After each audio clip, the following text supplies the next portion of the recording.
Hello friends, if the patient has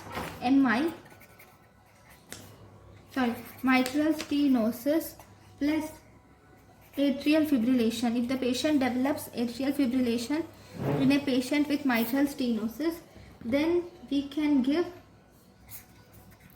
the drug digoxin, digitoxin should be given. So the drug mitral stenosis with atrial fibrillation, then we can give digoxin. What does this mitral, whenever the patient has mitral stenosis, there will be increased left atrial pressure, right, which increases left atrial size. Thus there will be thrombosis can occur, which will form atrial fibrillation can occur. Because of this atrial fibrillation, there will be increased ventricular rate will occur. So this digoxin will slow down the ventricular rate in a patient with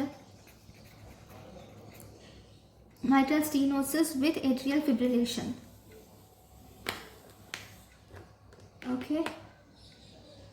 Thank you for watching.